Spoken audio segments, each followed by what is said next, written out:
এক মন্ত্রী ছিল, সে সবসময় শুধু বলে যে আল্লাহ যা করে ভালোর জন্যই করে। তো একবার রাজামশাইয়ের একটা আঙ্গুল কেটে গেল, কোন একটা কাজ করতে গিয়ে আঙ্গুলটা কেটে গেল। ওই টাইমে মন্ত্রী গিয়ে বলে, রাজামশাই মন খারাপ করবেন না, ডোন্ট বি আপসেট, আল্লাহ যা করে ভালোর জন্যই করে। এবার রাজামশাই তো রেগে গেছে যে এতদিন একা একা বকবক করতে কিছু বলি নাই, আমার আঙ্গুল কেটে গেল, এখানে ভালোর কি আছে? আচ্ছা, মন্ত্রীকে এবার বলতেছে, তো আল্লাহ যা করে ভালোর জন্যই করে, তাই না? বলে হ্যাঁ।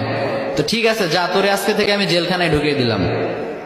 আল্লাহ যা করে ভালোর জন্যই করে, তার মানে জেলে যাওয়াটাও তোর জন্য ভালো। ঠিক আছে, যা, তোর মন্ত্রিত্বও কেড়ে নিলাম, জেলখানায় ঢুকিয়ে দিলাম। মন্ত্রী এবারও বলে, সমস্যা নাই, আল্লাহ যা করে ভালোর জন্যই করে।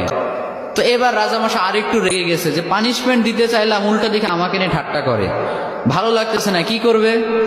রেগে মেগে কয়েকটা লোক নিয়ে, তার সাঙ্গপাঙ্গ যারা আছে ওদেরকে নিয়ে জঙ্গলে চলে গেছে শিকার করার জন্য।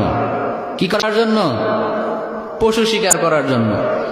তো পশু শিকার করছে করছে, ইন দ্য মিন টাইম কয়েকটা লোক তাদের উপর হামলা করলো। এরা হলো জঙ্গলি মানুষ, এদেরকে কি বলে?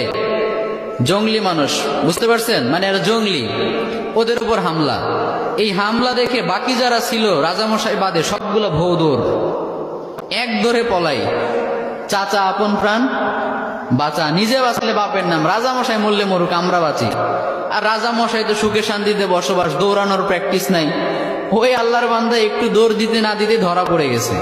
আর অন্যদের তো হেঁটে দৌড়ে অভ্যাস আছে, ওরা পালিয়ে গেছে।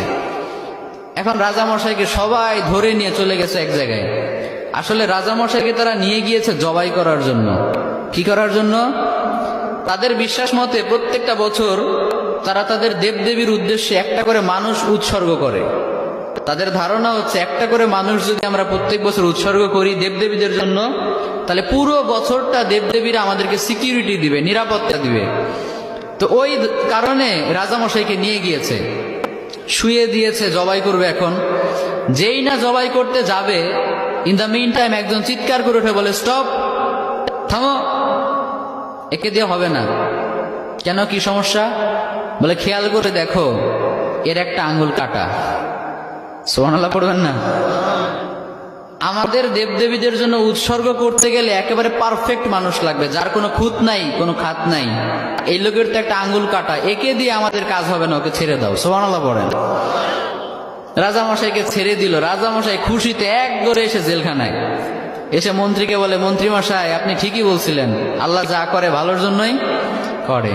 কিন্তু একটা জিনিস আমি এখনো বুঝলাম না, আমার আঙ্গুল কাটার কারণে না হয় আমি বেঁচে গেলাম, তার মানে আল্লাহ যা করে ভালোর জন্য করে, বুঝলাম। তা আপনাকে যে জেলখানায় দিলাম, এখানে আপনার কি ভালো, এটা তো বুঝলাম না। মন্ত্রী মশাই বলে, রাজামশাই এখনো বুঝেন নাই?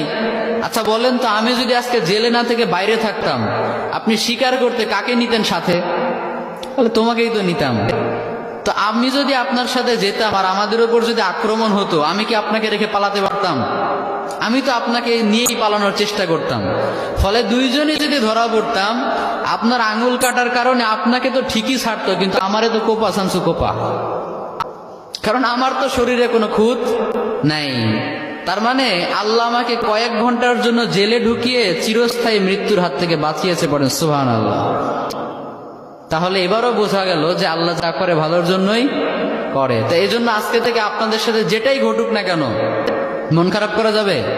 মন খারাপ করবে না। যেটাই হোক সবসময় বলবেন আল্লাহ যা করে, সবাই বলেন আল্লাহ যা করে ভালোর জন্যই করে।